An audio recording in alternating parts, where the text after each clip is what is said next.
Hello అండి. అందరికీ 'wife of సూర్య' కథకు స్వాగతం. ఈ కథను పూర్తిగా వినిన తర్వాత మీకు నచ్చినట్లయితే తప్పకుండా లైక్ చేయండి. అదేవిధంగా సబ్స్క్రైబ్ చేసుకుని ఎంకరేజ్ చేయవలసిందిగా మనస్ఫూర్తిగా కోరుకుంటున్నానండి. ఈ కథకు సంబంధించిన మిగిలిన అన్ని పార్ట్స్ కూడా మన ఛానల్లో ప్లేలిస్ట్లో సేవ్ చేయబడి ఉన్నాయండి. ఒకవేళ మీకు ఇంట్రెస్ట్ అయితే కనుక వెళ్ళి చెక్ చేయొచ్చు. మరి ఆలస్యం చేయకుండా కథలోకి వెళ్దాం. చందు వాళ్ళ అత్తవారింటికి వెళ్ళిన వెంటనే ఆమె తన అమ్మా నాన్నలకు ఫోన్ చేస్తుంది. జరిగిన విషయమంతా చెబుతుంది. సంతోషం చందు, ఇప్పటికైనా నీ కాపురం చక్కబడుతున్నందుకు చాలా సంతోషం తల్లి అంటుంది చందు తల్లి. పిల్లలను జాగ్రత్తగా చూసుకో అమ్మా, నేను అతి తొందరలోనే వచ్చి తీసుకువెళ్తాను అంటుంది.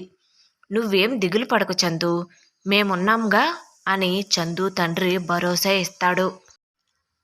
అత్తవారింటికి వెళ్ళిన చందుని పెళ్ళైన కొత్తలో కూడా చూడని విధంగా ఆమెపై ప్రేమను కనబరుస్తారు చందు భర్త, అత్తమామలు అంతా కలిసి.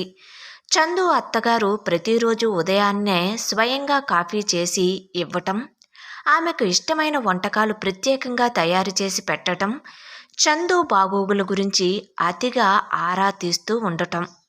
ఇక చందు మామగారు కూడా తనదైన శైలిలో ప్రేమను కనబరుస్తూ ఉండేవాడు.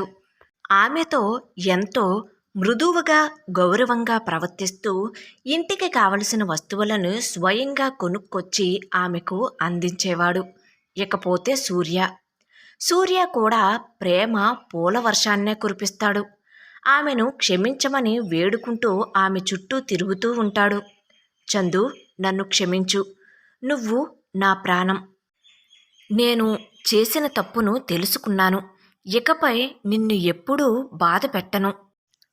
నీ ప్రేమ లేకపోతే నేను బ్రతకలేను అని పెద్ద పెద్ద ప్రేమ డైలాగులు చెబుతూ ఉంటాడు.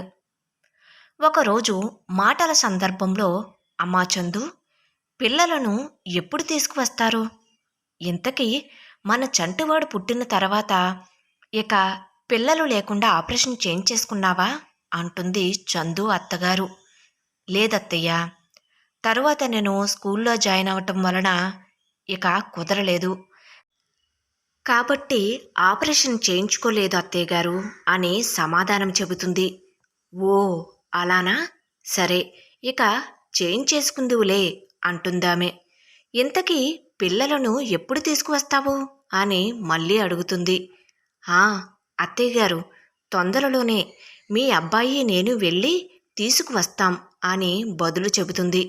ఆ మాట వినిన సూర్య వెంటనే, తొందరెందుకు చందు, తీసుకువద్దువులే, నువ్వు కూడా కొంచెం కుదుట పడాలి కదా అంటాడు. ఎన్నో సంవత్సరాల నుండి కన్న బిడ్డలను ఒక్కసారి కూడా చూడలేదు అనే బాధ లేకుండా. ఇలా రోజులు గడుస్తున్న కొద్దీ సూర్య అతని తల్లిదండ్రుల మాటలను వింటూ వాళ్లను నెమ్మదిగా నమ్మటం మొదలుపెడుతుంది. ఒకరోజు చందు వాళ్ళ అమ్మ ఫోన్ చేస్తుంది. అమ్మా చందు, ఎలా ఉన్నావు అని అడుగుతుంది. అమ్మా, నేనిక్కడ బాగున్నాను. నన్ను బాగా చూసుకుంటున్నారు. అత్తయ్య గారు, మావయ్య గారు చాలా ప్రేమగా ఉంటున్నారు. సూర్య కూడా తన తప్పుని తెలుసుకున్నట్లు ఉన్నారు. ఇప్పుడు నాతో బాగానే ఉంటున్నారు అంటుంది చందు. చందు తల్లి సంతోషంగా, నిజంగానా చందు, నాకు చాలా సంతోషంగా ఉందమ్మా, నువ్వు జాగ్రత్తగా ఉండు అని చెబుతుంది. తప్పకుండా అమ్మా, ఇక్కడ అంతా బాగానే ఉంది. పిల్లలను కూడా త్వరలోనే వచ్చి తీసుకువెళ్తాను అని చెబుతుంది. ఇంతలో ఆమెకు వెనుకగా తలుపు మూస్తున్న శబ్దం వినిపించటంతో వెనుకకు తిరిగి చూసేసరికి సూర్య తలుపు మూస్తూ ఆమెకు దగ్గరకు వస్తూ ఉంటాడు. అతడిని అలా చూసిన చందు ఆశ్చర్యంతో నిర్ఘాంతపోయి చూస్తూ చెవి దగ్గర ఫోన్తో ఉన్న చెయ్యిని నెమ్మదిగా క్రిందకి వాలుస్తుంది. చందు తల్లి ఫోన్లో అటు నుండి చందు చందు అని పిలుస్తున్నా ఇటు నుండి చందు సమాధానం ఇవ్వలేని పరిస్థితుల్లో కాల్ కట్ చేస్తుంది.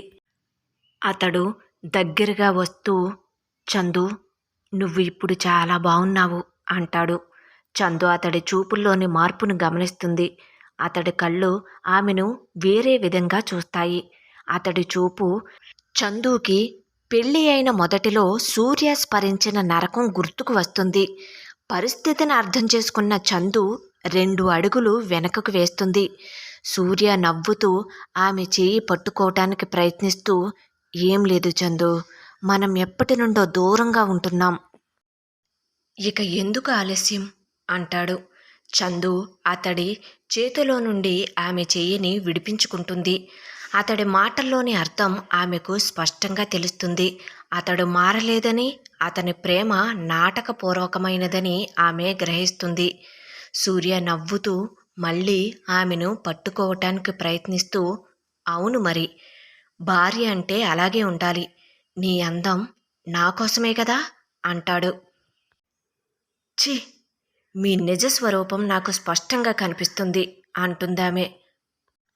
అతడు కోపంగా, "నువ్వు నా భార్యవి, నువ్వు ఒప్పుకోక తప్పదు" అని అంటాడు.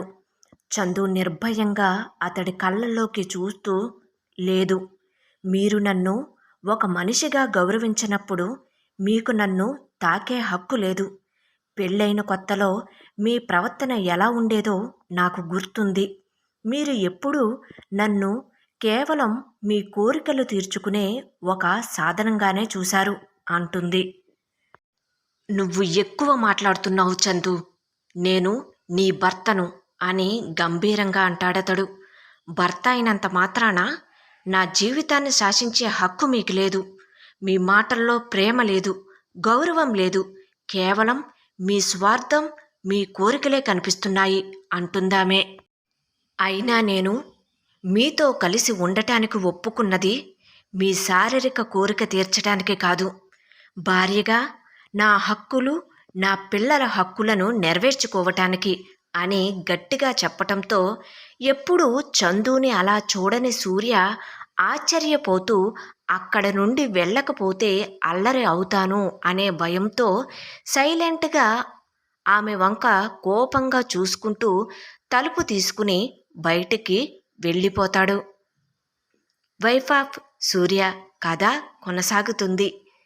కథ నచ్చినట్లయితే తప్పకుండా లైక్ చేయండి. అదేవిధంగా సబ్స్క్రైబ్ చేసుకుని ఎంకరేజ్ చేయగలరు.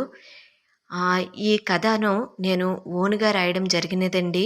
ఈ కథలోని పాత్రలు, సన్నివేశాలు, సందర్భాలు అన్నీ కూడా కల్పితమని మీ అందరికీ మరొక్కసారి తెలియజేసుకుంటున్నానండి.